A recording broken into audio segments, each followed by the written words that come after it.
Thanks, Kiara. It's really fun to be back here. Can everyone hear okay? Yeah.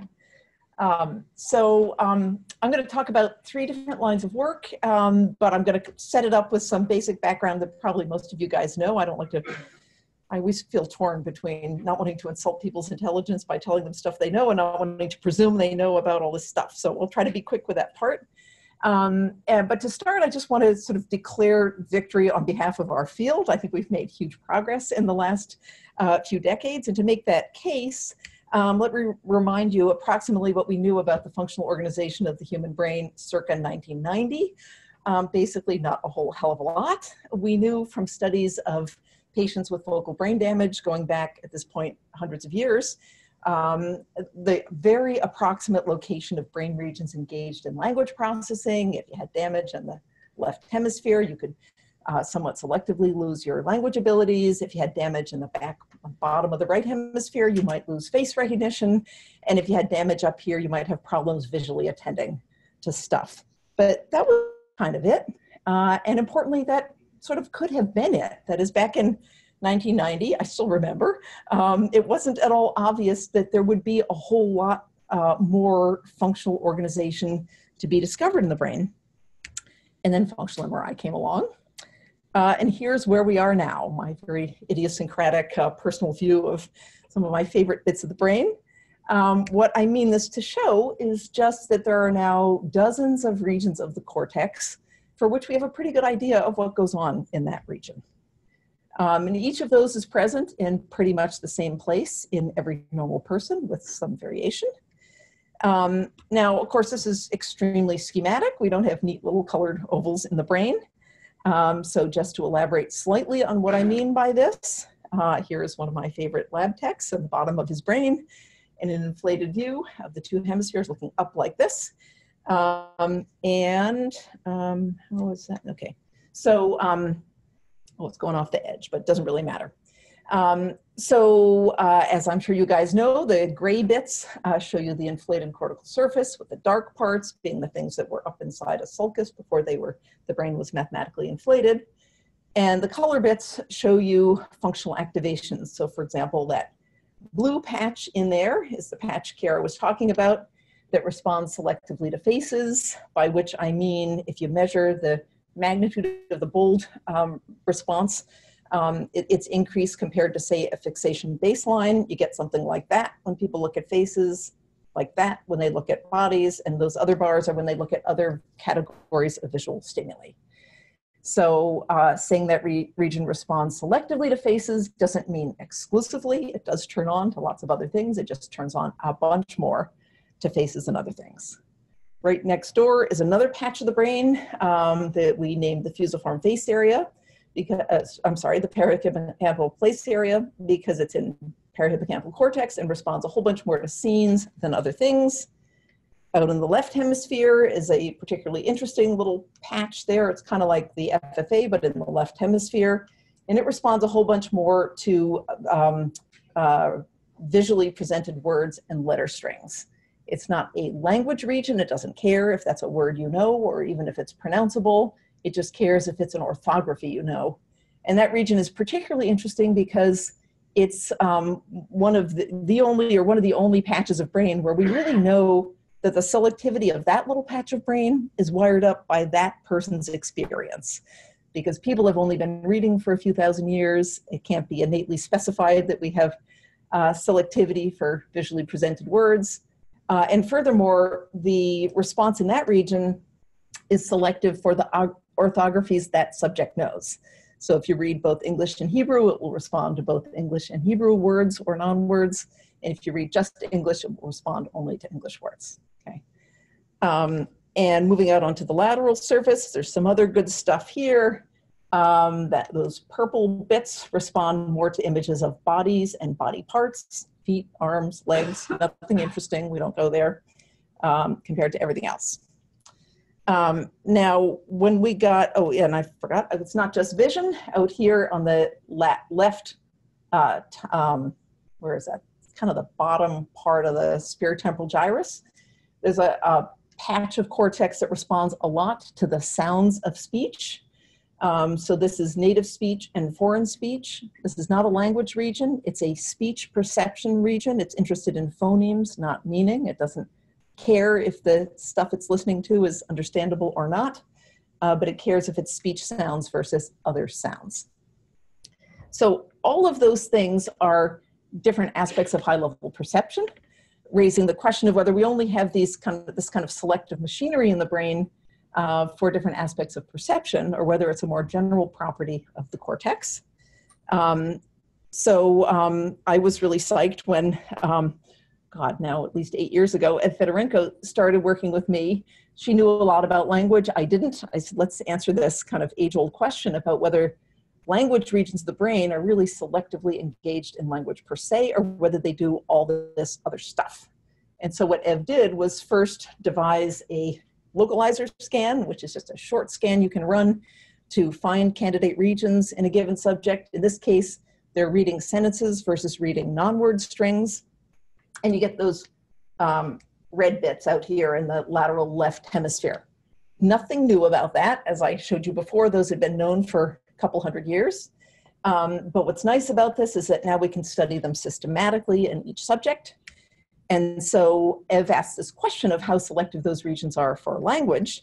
And she did that by running subjects on lots of different tasks. And you don't need to read those. You probably can't. Doesn't matter.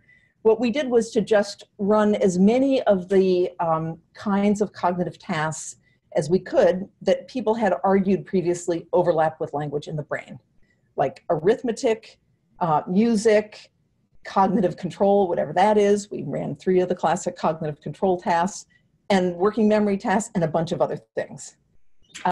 So what you see here is the response of basically Wernicke's area when you read sentences versus non-word strings, and the response in all those other tasks. Big bunch of nothing. So what that shows you is that region is really responding to the meaning of sentences, not to lots of other things that activate nearby regions, just not those. And we get the same deal in what's basically Broca's area up here, strong response to sentences versus non-words, and not much of anything else. And I particularly like this result. It's not just, okay, we get to put another blob on the brain, much as I do find that diverting.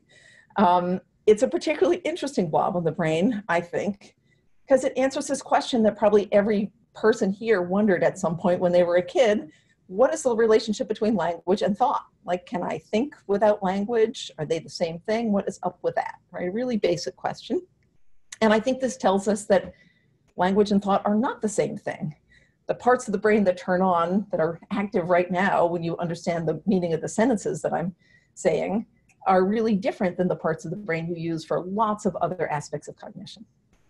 And actually even stronger evidence for that comes from work that I have nothing to do with. I'm just a fan of it. This is work of Rosemary Varley in England, who has been studying for many decades a few people with global aphasia. So these are people who have the great misfortune of having massive left hemisphere strokes that pretty much knock out all of those language regions. And they not only can't speak, they really can't understand language at all, pretty much anything. And yet, if you are clever, you can figure out ways to ask some questions. And what Rosemary has shown is that pretty much every cognitive operation that you might have thought required language doesn't. So these people with global aphasia can do arithmetic, they can navigate, they can solve logic problems, they can appreciate music, they can think about what another person is thinking. So that's even stronger evidence that language and thought are not the same thing in the brain. Okay. And of course, my favorite, most wild patch of brain comes from mostly the work of Rebecca Sachs, who discovered that this region here, the right temporoparietal junction, is very selectively engaged when you think about what another person is thinking. And what's impressive about Rebecca's work is that she spent about a decade testing all the alternative hypotheses. And that region doesn't just respond whenever you think about other people. It doesn't respond when you think about their appearance. It doesn't even respond when you think about their bodily sensations, like thirst or hunger or pain. It only responds when you think about the content of their thoughts. And that's pretty remarkable. But not as crazy as it seems at first, right? We are social primates. We spend a large percent of our waking minutes thinking about what other people are thinking. It's kind of what it means to be a human being, is to spend a lot of your time doing just that. And so maybe it's not that surprising that we have dedicated machinery for just that function. Okay, I'm almost done with overview. But before that, I want to say, lest you guys think I'm completely out of my mind, that I don't think this is true of every patch of cortex. I think there are lots of chunks of cortex that are much more general purpose, that are engaged in many different things. And in white here, I'm showing what John Duncan calls multiple demand cortex. That just means lots of different kinds of demanding cognitive tasks, all different kinds, activate that region. It's also known as the frontoparietal network and has lots of other names. So there's nothing really new here. I'm just acknowledging that that region is kind of like the opposite of all the other ones I've talked about so far. It gets turned on whenever you do pretty much anything difficult. And in some ways, it's the bigger mystery to me, why we have that in the brain and what it's doing. Like, what is it, the brain CPU or something? I have no idea, right? Okay, so that's the whirlwind overview.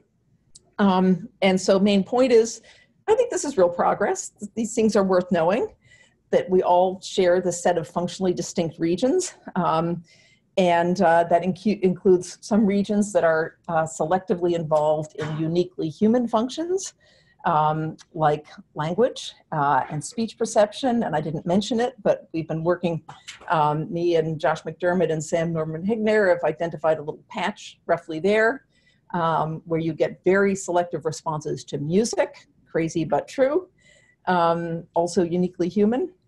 So I think this is cool, because I like to think of this as a sort of rough sketch of who we are as human beings, as cognitive agents, as we have like this set of machines in our head that do these things. So that's fun, but it's also the absolute barest beginning, right? So I go through all of this to just say, I really think what we have here is a roadmap for research. So you just look at this, and I'm sure all of you already had before you walked in, and have even more now, a whole set of obvious questions that arise from just this picture. And I'll just talk about 3 of those today. Okay, so the first one is, really? These regions just do one thing? What about all the evidence to the contrary? So there's lots of people who've argued to the contrary. I just yesterday ran across a new paper that came out from Marlene Behrman, who astonishes me, because actually her paper she published in 1997 studying a brain damaged patient finds the strongest evidence there is of the selectivity of face processing in the human brain. Nonetheless, she's arguing that there isn't really modular structure in the brain. I don't get it. But anyway, lots of people ask these questions. And to me, the strongest evidence against the story I just told you about this high degree of functional specificity comes from multiple voxel pattern analysis. Okay, so as I'm sure most of you guys know, way back in 2001, Jim published this paper where he said, look, if you look at the ventral pathway in humans, you see these systematic and different patterns of response across the ventral pathway when people look at different things, like, say, chairs or shoes. Okay. He then went on to say that if you look just within the fusiform face area and you look at the pattern of response across just the FFA, you can tell if the person was looking at chairs or shoes. Therefore, there's information in there about stuff that isn't faces. And so how can we still claim that it's selectively involved in representing faces if there's information in there about other things? I take that critique really seriously. I think it's the smartest, most important critique. So I'm going to take a minute to think about it. Okay, so the main point I would raise is, wouldn't that be true of any system specialized for face perception? Wouldn't any system in a machine or a brain that was designed all and only to distinguish one face from another, wouldn't it be able to distinguish chairs from shoes a little bit? After all, the FFA doesn't do very well at that. It's just a barely above chance, right? And so I used to sort of toss that off as a kind of lame excuse. And then it occurred to me, oh, maybe there's a way to test this, okay? So the way we test this is to use convolutional neural networks. So what you can do is you can take a convolutional neural network, train it all and only on face discrimination. So it has never seen anything other than a face. It has never been optimized for anything other than face recognition. It is the ideal specialized face recognition system, Okay. Okay, this is work for Katerina Dobbs. So in this case, this is AlexNet, trained on VGG faces, 1,000 identities, hundreds of thousands of stimuli. You get it to classify those images. That's what we're calling a face convolutional neural network. And as I said, it has only ever seen faces, only been trained to do that. And after it's trained, it's actually damned good at discriminating one face from another, even in held out novel images, okay? So lots of people have shown that before. That's not my result. I'm just using this to now ask the key question of here, this idealized face-only network, can it discriminate two non-face objects from each other above chance? And so to find out, we can just stick some objects in that network, just feed it some object images, and we can get rid of the face classifier at the top, read out the features of the penultimate layer of the network, stick them into a support vector machine to just basically ask if that feature representation is sufficient to classify one object class from another.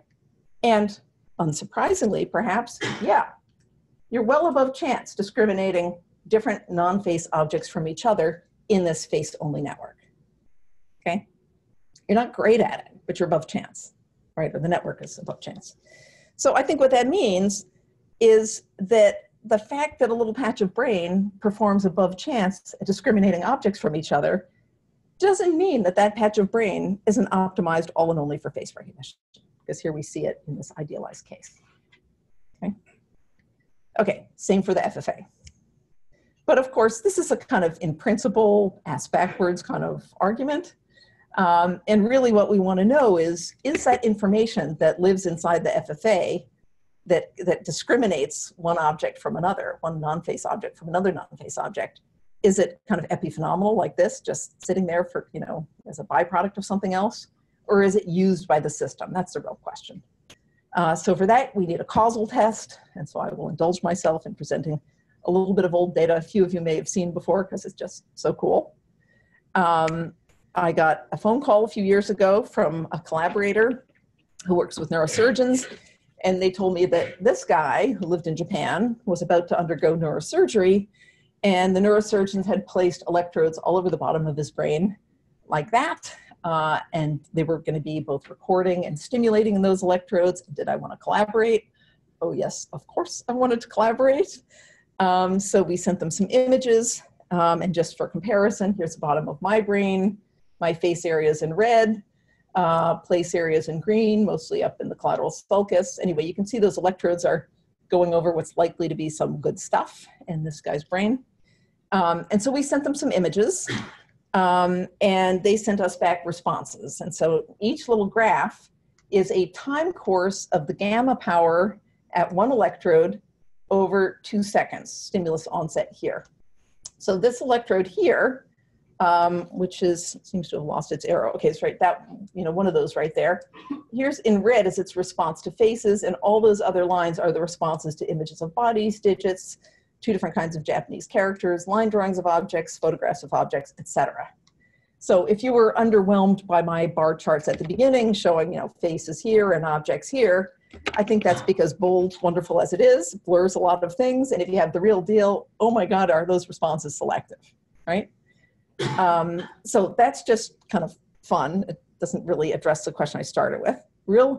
The real power comes when, I guess, when we ask what happens when you stimulate that region. Okay, so, oh, I forget. Do we have audio through here? Probably won't come through. The guy's speaking Japanese anyway, but it's kind of useful to hear him. May not work. Let's try it. Default speaker has changed to external headphones. I don't know. We'll just try it. Okay, so here is this patient looking at his neurologist, and he's stimulated right on those face selective electrodes. And he says, I'm going to undo this here.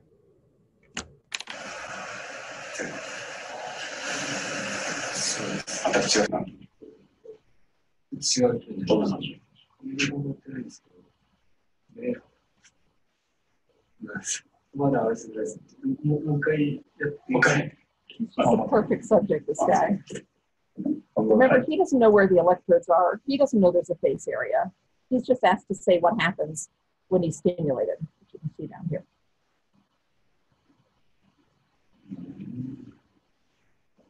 この部分だけ、なんか、ああいう意味でできそうなキャラクターの顔みたいな変わったんです。口をするの顔っていうのが、キャラクター。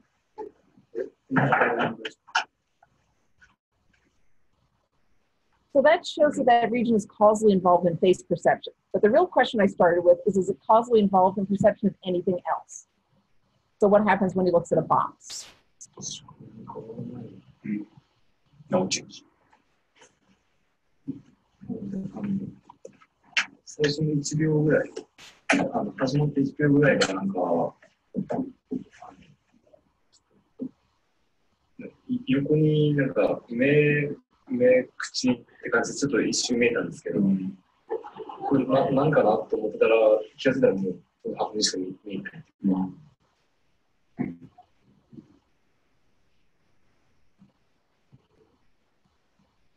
またさっきの横に、その目と口っていうかね、ちょっと、eyes.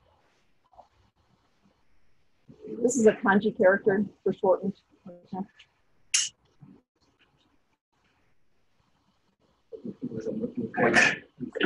More please. One more time.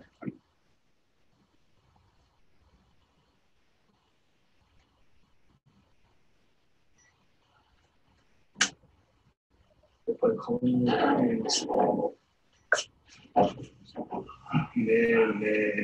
口らに。So it's not a whole lot of data. We have about an hour of this and it just replicated again and again. These electrodes show that every time. What I think it shows, what's most important about it to me is it shows that that region is causally involved in the perception of faces and not causally involved in the perception of other things. So even if there's pattern information in there about non-faces, it doesn't seem to affect the percept of those other things other than to put a face on top of it. Yeah. What kind of surgery was it was epilepsy surgery. So why they need electrodes all over, I think, well, I'm not sure exactly, but anyway, that's what this neurosurgeon does. Okay, so I just said all that. Okay, so you might think, okay, we're social primates. We're really interested in faces. We see faces in clouds. Maybe any damn thing you do to disrupt the brain makes you see a face. So let's ask what happens when you stimulate right next door. And that region right there is near a region that many people, including Roger and some later stuff of ours and many other people have shown that there seems to be color responses, that little purple patch in me. Much debate about how selective they are, but they stimulated through that electrode, and let's see what happens when they stimulate there. And again, he doesn't know which electrode is being stimulated.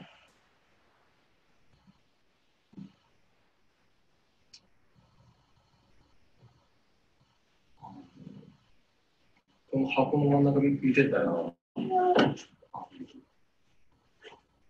この半分ぐらいかなんか虹色になんか光ったりしてます。この真ん中見てたら。ボール見てたらもうやっぱさっきの明らかに幅広い感じ。なんかちょっと虹色に点滅してるんですけど。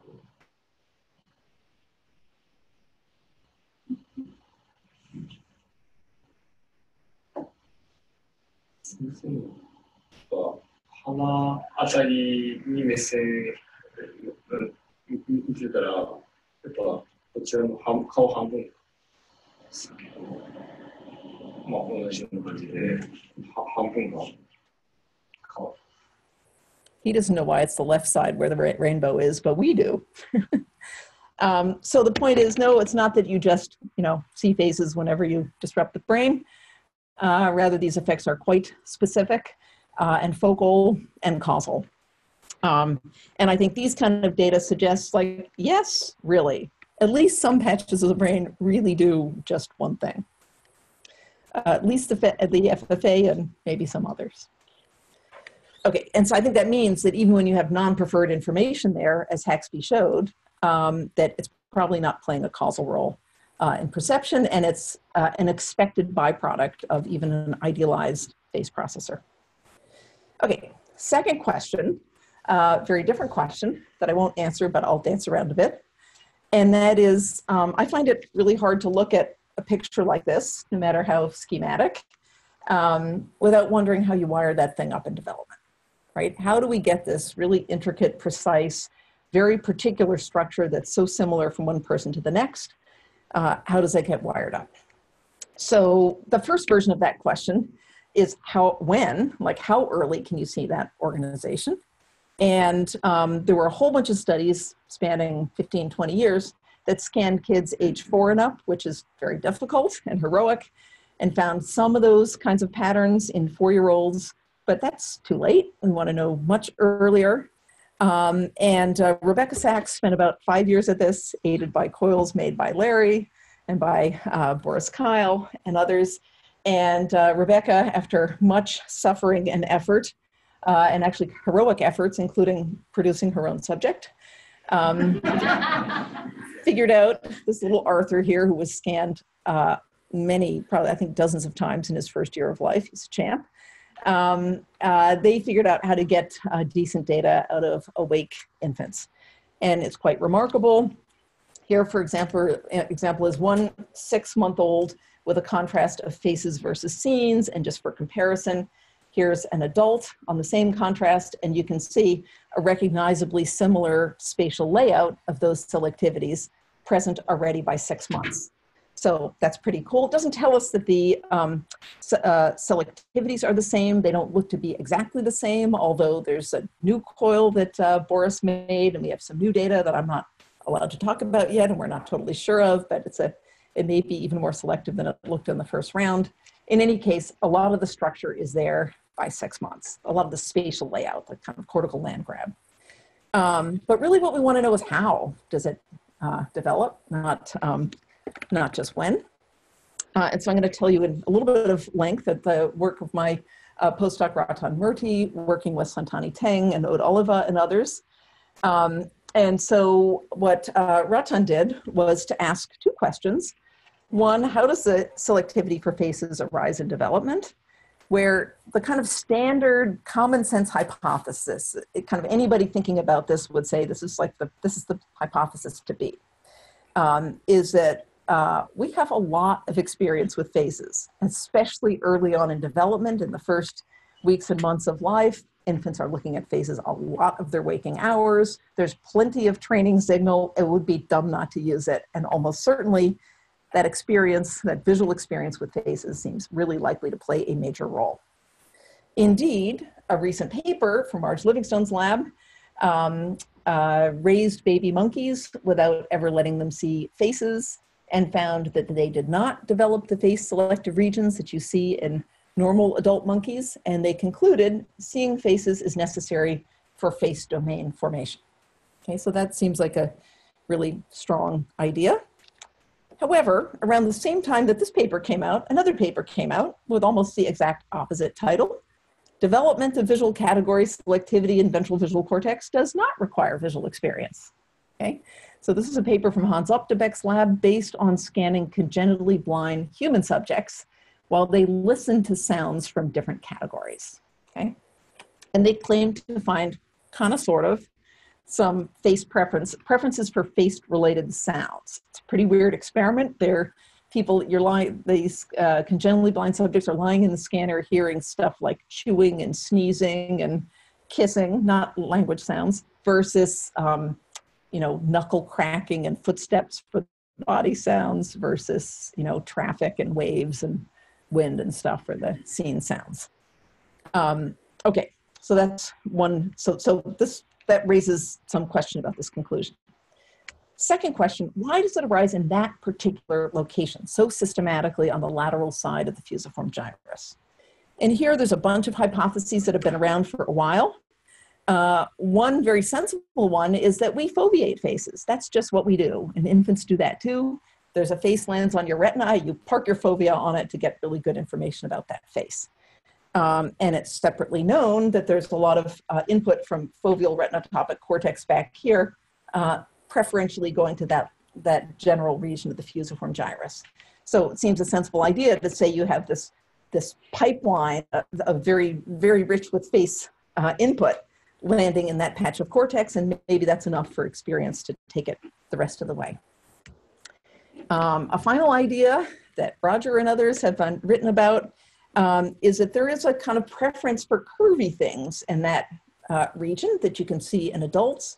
And so maybe there's an early developing kind of feature selectivity that's enough to kind of bootstrap, provide the foundation that upon which face selectivity subsequently results from experience. So if you have a lot of curvy features detectors in there, then maybe the faces land there preferentially, and then you add some learning plasticity, blah, blah. Somehow you get face selectivity from that. Okay, so those are the kind of, I think, sort of sensible hypotheses. So what we decided to do, given this disconnect here, was to take another whack at it by scanning congenitally blind subjects while they haptically felt 3D printed objects. Okay, so here are some of our stimuli. These are like yay big little 3D printed heads, mazes, hands, and chairs.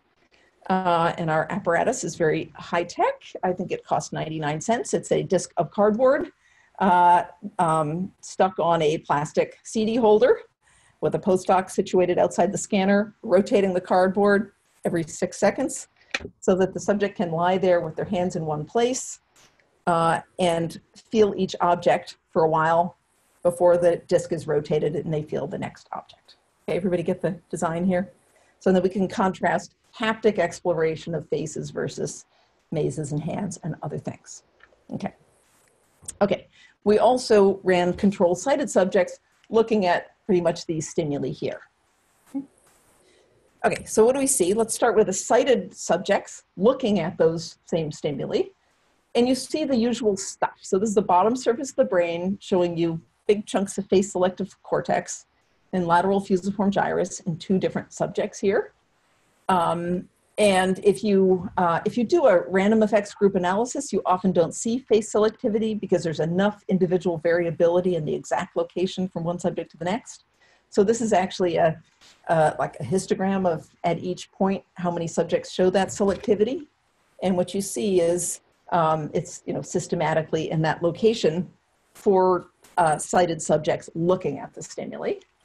And interestingly, Colony Gross-Spector and Kevin Weiner reported a few years ago that there's a little mini sulcus right down the middle of the fusiform gyrus called the mid-fusiform sulcus, and face selectivity lands systematically lateral to it.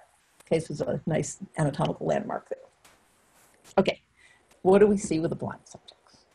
These people they're congenitally blind. They have never had any patterned visual experience at all.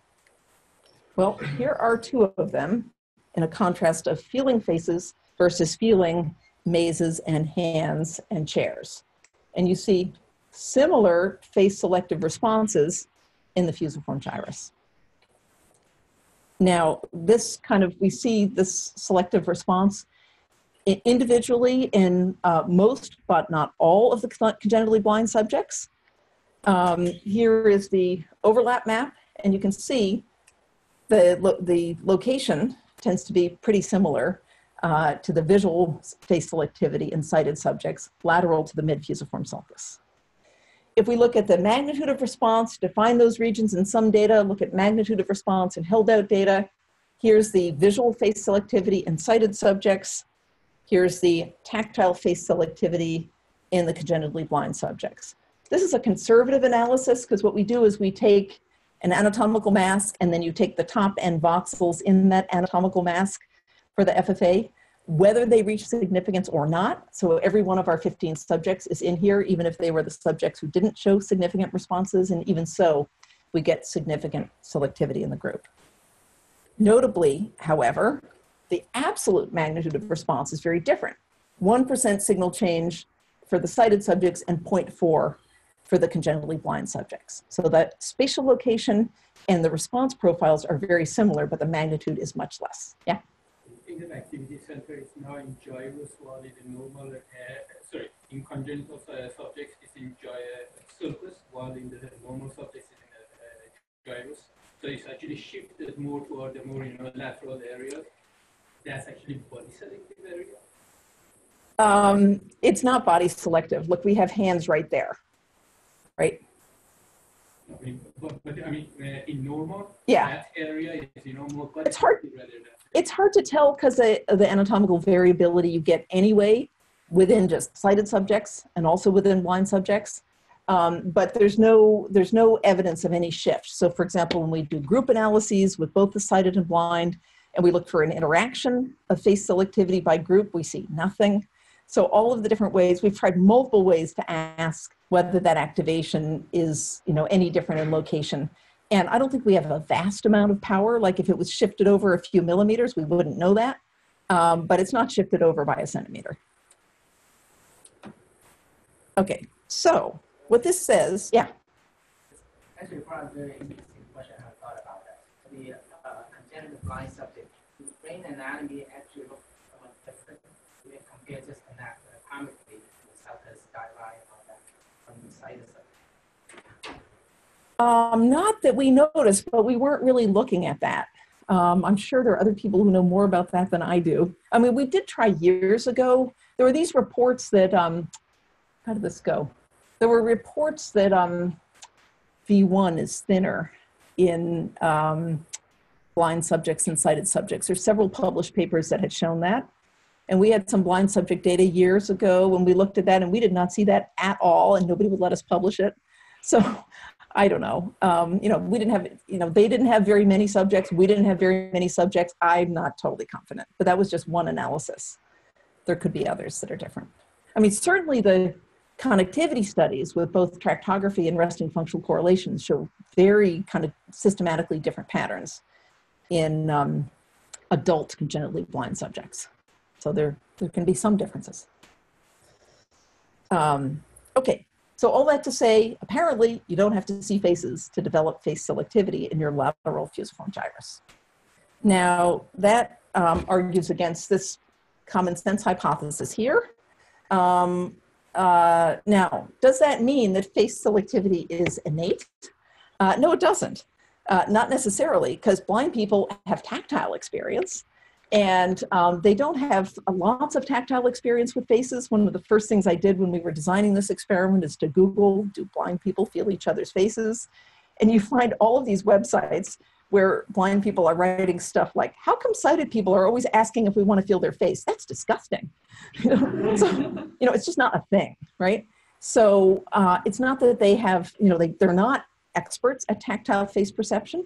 On the other hand, they surely have some experience feeling their own faces. Some of them had dolls as kids.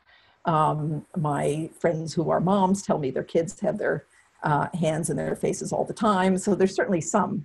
So we can't argue that it's innate, but we can argue that you don't need visual experience with faces. Okay.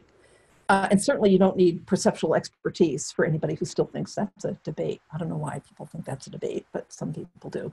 I think it died 15 years ago. Anyway, why, why in this exact location? Okay, well, so much for the foveal hypothesis, at least for these blind subjects. They've never had any foveal input at all. So the story that it gets piped up there through those preferential connections from foveal retinotopic cortex to that part of the fusiform just doesn't work for these people.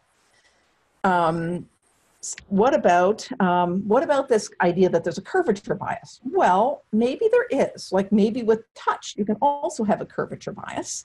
And so we set out to test that by bringing 7 of the subjects back and scanning them while they palpated families of spheroids and families of cuboids in with our other conditions. And so we localized their face selective regions from the earlier session, used it to look in the response in the second session, replicated the preferential response to faces over other things. But what about this relative response to spheroids and cuboids? Big bunch of nothing. No preferential response to spheroids and cuboids. That suggests that it doesn't work to say that it's kind of an amodal curvy patch of cortex natively, and that's why faces land there. But further, if it's really not about kind of amodal shape, then we can go back to the finding from Hans Optebeck's lab with preferential responses to auditory sounds. And, you know, that's such a wacky result that if it wasn't from a very trusted former postdoc of mine who's an awesome scientist. I never would have paid any attention to it, but Hans is not a schmo. He totally knows what he's doing. And so I said, Hans, send us your stimuli and let's see if we can replicate it. So we ran his auditory experiment, just pretty much a direct replication. And we got a whoppingly clear replication. This is now Hans's same stimuli with the auditory face sounds, scene sounds, body sounds, and object sounds. Doesn't show stats, but all of those comparisons are very significant. Yes, we can also replicate the auditory face selectivity. So this is not something about curvy shapes, or it doesn't need to be. You don't need a curvy shape bias to get this face selectivity. So now we've ruled out all the sensible hypotheses. Now what? I didn't set out to rule these out. I thought they were perfectly sensible, but I don't think these data are consistent with them. So what are we going to say? Well, it seems to me the most sensible other thing to say is based on connectivity, right? So this is an old idea for many people, Passingham, Van Essen, many long-standing traditions in neuroscience argue that what's distinctive about a cortical area is its set of long-range connections to other cortical areas. And so we can turn that into, you guys know about tractography and connectivity fingerprints. Zeynep Sagan and others have shown that if you look at the connectivity to other regions of a given voxel in the ventral pathway, you can predict how face selective it will be. So there's a systematic relationship between those long-range connections and functional selectivity. And you can do that for lots of different regions. Okay, so the hypothesis here is that it's long-range connectivity that's present very early that shapes functional development. And so reasons to believe that might be true, well, there are a number of studies that argue that that long-range connectivity is present at birth and predicts the location of regions arising later. So Zeynep Sagan and I did this study a few years ago where we scanned 5-year-olds before they learned to read with diffusion imaging, and then brought them back 3 years later after they learned to read. And we could predict the location of their visual word form area at age 8 from the connectivity of the same subject at age 5. And those predictions were individual specific. You could predict an individual subject's visual word form area location much better from their own tractography data than from another registered 5-year-old's tractography data, all consistent with the idea that the long-range connections are present first and determine where the functions arise. Of course, that doesn't show the causal connection between the connections in the functional development, but going way back to Mergan-Kassur's early work with ferrets, he showed that. So we then asked, can connectivity fingerprints, are the connectivity fingerprints of the blind FFA the same as the connectivity fingerprints of the sighted FFA? And for this, we used resting functional, not tractography. So I'm calling that a correlation fingerprint. So what we do is we derive the correlation fingerprint that predicts face selectivity in sighted subjects and tested and held out subjects. So here, for example, this is just observed. This is, what do we have? This is one blind subject, ventral pathway. This is their face selective responses, the fusiform gyrus outlined in white. Okay, so what we're asking is, can we predict that from, here's the correlation fingerprint for face selectivity from the sighted subjects, pretty similar. And here is a group overlap map of the other blind subjects' haptic face selectivity, okay? And so the point is that we can predict the location, we can predict the location of that face selectivity in the blind subjects better from sighted subjects' correlation fingerprints than from the group map. This is now all the subjects. It's just one subject to illustrate. This is a group of all subjects, better predicted by that correlation fingerprint derived from sighted subjects than by the functional activation maps of the other blind subjects, which I think is a high bar to beat, right? So all of that is consistent with the idea that what's really placing that region right there is a systematic set of connections to other brain regions that we're picking up on some subset of with the correlation fingerprints. Okay, so if I lost you there, the point is we can predict the location of the blind FFA from the correlation fingerprint of the sighted FFA in sighted subjects, and vice versa. Okay, so the conjecture is that in blind subjects, it's the top-down connections to the FFA that are more likely to play this constraining role in wiring up its development. And of course, this leaves open a million major questions like, okay, connections from which regions exactly? I wish we could tell. I'm not sure we have the good enough data to tell. What is that blind FFA doing? Like, this is a real mystery. Like, as I said, blind people don't go around feeling faces a lot. They're certainly not seeing them. What the hell is it doing in their brain there? I don't think it's actually a face discrimination system. I think it's something else, but what it is, we don't know. And why is there so much variability across the blind subjects? They don't all show this, and I don't know why. So there are open questions, but I think what this tells us is that you don't need visual experience with faces to get this very distinctive selective response in that region.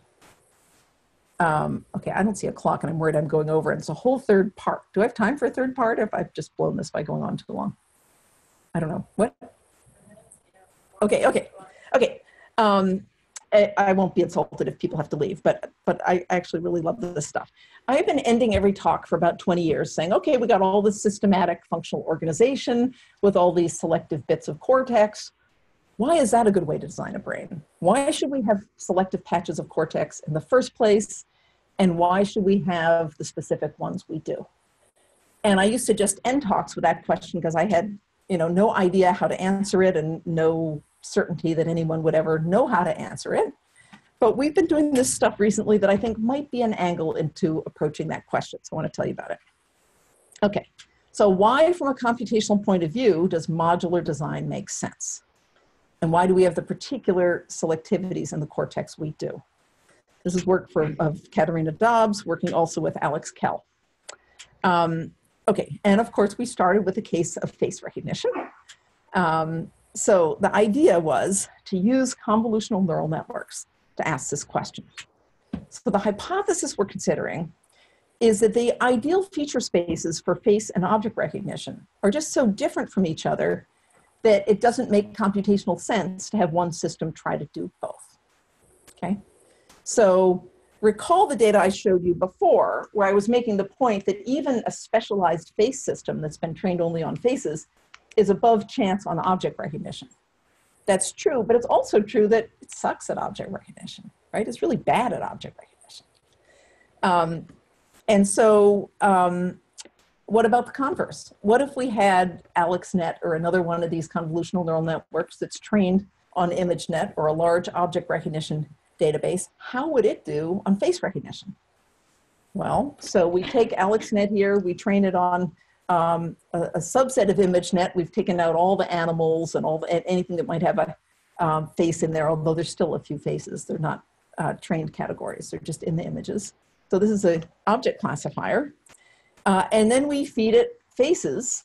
And again, we get rid of the top layer, look at the features in the penultimate layer, use them to train an SVM. That's a way of saying, is the feature space extracted by this network good for discriminating faces? Can you use it to discriminate faces? Right, much like Haxby asked of the FFA, can you use that representation to distinguish chairs from shoes? Okay, so when you do that, you find that this object only trained network is good at object discrimination, but lousy at face discrimination. So that is consistent with the idea that the optimized feature space for faces doesn't work well for object recognition and vice versa, okay? So that's consistent with this idea I'm pushing. Maybe that's why we have these separate things of the brain.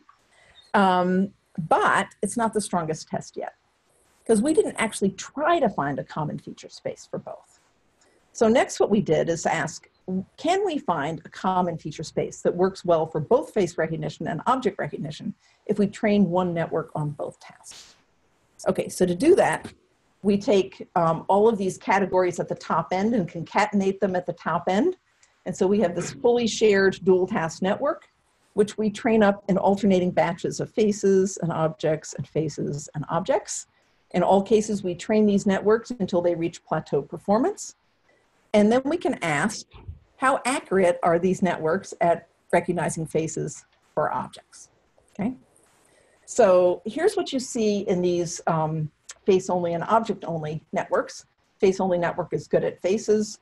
Object-only network is okay at objects. This one's not fantastic. It's trained on fewer object categories than your standard machine learning paper, but it's still way above chance.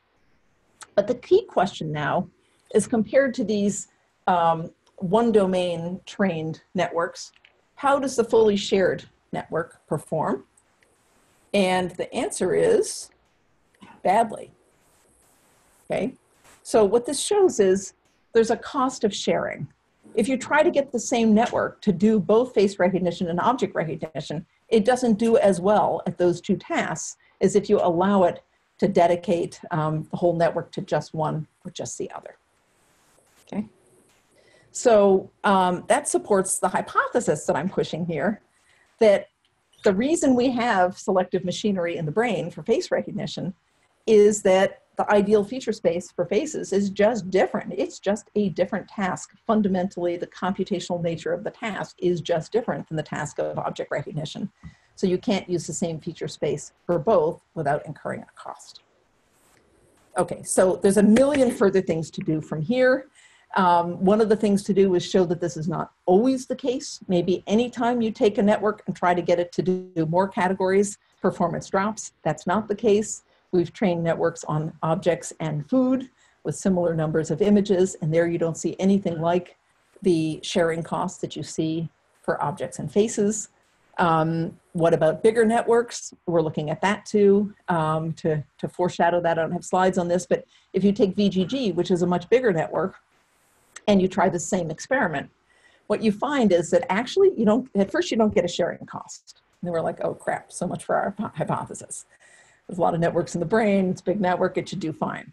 But then if you look in VGG that has been trained on alternating batches of faces and objects, and that's really good at both, and you look inside and take it apart, you see there's a double dissociation. There's a subset, it basically spontaneously discovers that it needs to segregate those two tasks, such that there's a set of feature maps within VGG. If you lesion those, if you zero them out of your network, you drastically impair face recognition but not object recognition, and another subset in which you get the opposite. There's a double dissociation in the network that it discovered spontaneously, which I think is pretty cool. So there's more to be done here. We can also ask, at what stage of processing can you share? So you can make a whole family of networks that share the first few layers and then branch. And it turns out when you do that, you can, just like the primate visual system, you can share the first few stages, and then you need to branch after that. So anyway, there's more to be done in here. And the bottom line is, I think that face and object recognition may be segregated in the brain just because they're fundamentally different tasks to be accomplished. And perhaps any computational system that's trying to accomplish both tasks as accurately as possible will end up segregating them. And as I mentioned, we need to, the broader hypothesis space is to, ultimately explain all of this organization that way. We don't have ways to do all of that yet, but we're looking at bodies and scenes and stuff like that, and trying to test other cases where you might have found specialization in the brain, but people have looked and not seen it. For example, food, snakes, things like that. And I think, may go beyond the visual system. In fact, this work was inspired by earlier work from Alex Kell and Josh McDermott, who showed similarly that if you train one network to do both speech, auditory word recognition, and musical genre classification, that network has to branch to maintain good performance. And so there may be other dissociations in the brain that are explained this way. Maybe social cognition and language someday, who knows? Okay, so I will end by re-acknowledging the two people who did the main lines of work here, Ratan Murthy, who did the blind studies, Katarina Dobbs, who did the CNN training studies, and my wonderful lab. They are smart, have all kinds of skills. I don't, and are willing to do all kinds of crazy stuff with me. And I'll stop there. Thank you.